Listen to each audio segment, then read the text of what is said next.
ठिकादार काम कला किंतु दुख पाईगले कौन शिशु और गर्भवती माँ आमे आमे कहूचे ये हूँ इकरबंद पंचायत सारंगपुर ग्राम।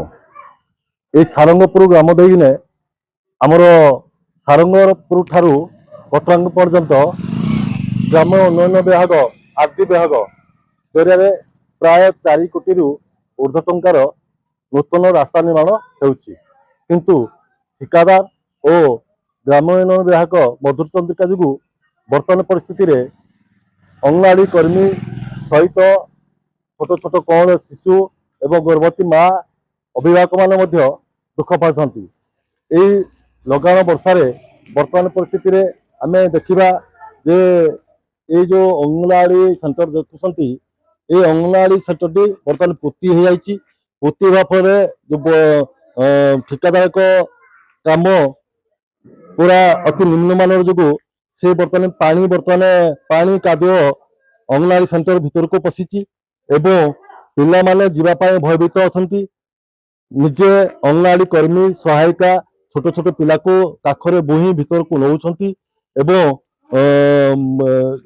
अंगनवाड़ी विभाग तरफ बारंबार ठिकादार को एवं विभाग अधिकारी को प्रकाश करते आपण यही जो देखुं वाल कांति देखिए कांति गोटे वाल देवाई ये वाल देले से भीतर को पानी पशिबनी एवं ड्रेनेज सुविधा बाहर को पानी पशि किंतु ठिकादार कथा को कौन प्रकार शुणी नाला।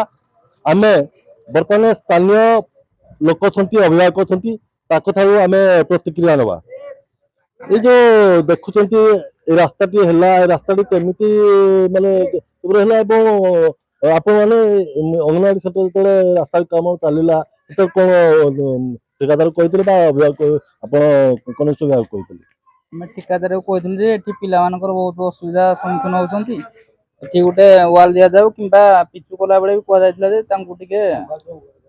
पिचु भलसे पकड़ाई से किसी शुणी नथिले बारंबार बाध्य करिया सत्वे भी काम किसी ठीक से कर नथिले पिला माने बहुत असुविधा सम्मुखीन होती।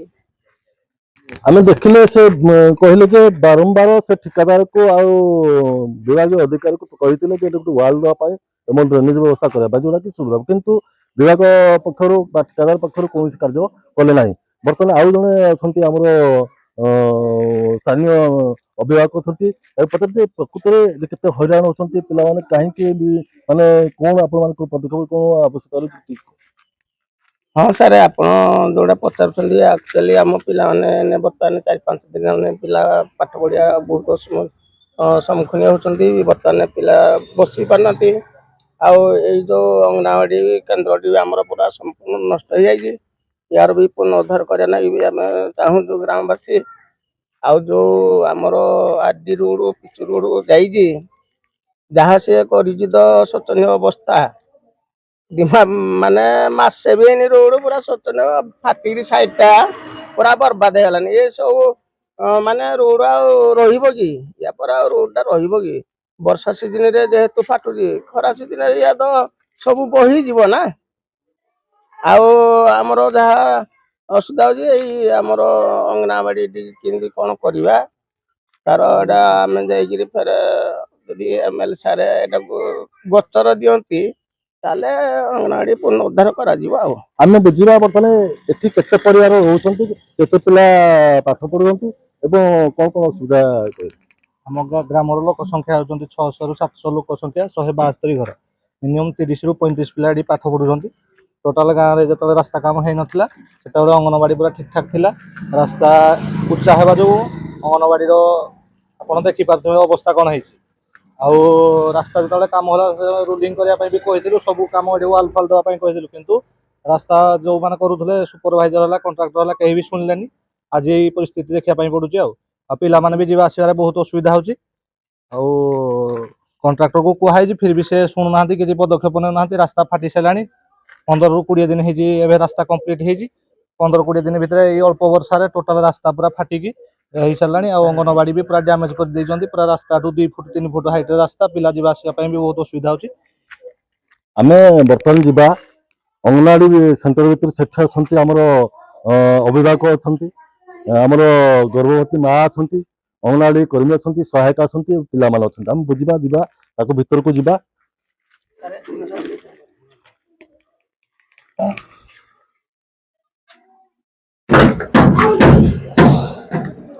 ବର୍ତ୍ତମାନ ଆମେ ଅଙ୍ଗନବାଡି ସେଣ୍ଟର ଭିତରକୁ ଆସୁଛେ। ଭାରି କଷ୍ଟ ଏ ଭିତରକୁ ପଶିବାକୁ। ଗୋଟେ ଆମେ ତ ଭିତରକୁ ପଶିବାଟା ଭାରି କଷ୍ଟ, କିନ୍ତୁ ସାଧାରଣତଃ ଆମର ଗର୍ଭବତୀ ମା, ଛୋଟ ପିଲା ଏ ଭିତରକୁ ପଶିବେ କେମିତି? ତେଣୁ ଆମେ ନିଜେ ଅନୁଭବ କରୁଛେ। ଆମେ ଯିବା, ବର୍ତ୍ତମାନ ଅଛନ୍ତି ଆମର ଜଣେ ଗର୍ଭବତୀ ମା, ତାକୁ ବୁଝିବା ଯେ କେମିତି ଆସିଲେ ଏବଂ ଆପଣ କେମିତି କଷ୍ଟ ଅନୁଭବ କରୁଛନ୍ତି, କେମିତି ଆପଣ ଏଠି ଆସିଲେ, କେମିତି ଟିକେ କୁହନ୍ତୁ ଟିକେ। ବହୁତ ଦୁଃଖର ବିଷୟ। ଏମିତି କାଦୁଅ ହେଇଛି, ଛୋଟ ଛୁଆ ପାଣି ଦେଲାକୁ ଭାରି ଅସୁବିଧା ଲାଗୁଛି। ଆପଣ କେମିତି ଆସିଲେ ବର୍ତ୍ତମାନ? ଏମିତି କାଦୁଅରେ ଆସିବାକୁ ପଡୁଛି, ବାଧ୍ୟ ମମତା ଦିବସରେ ଏମିତି କାଦୁଅରେ ଆସିବାକୁ ପଡୁଛି ଆଉ। ଆପଣ କଣ ଚାହୁଁଛନ୍ତି? ଏଇରାକ ଭଲ ମରାମତି ହେଇଯାଉ।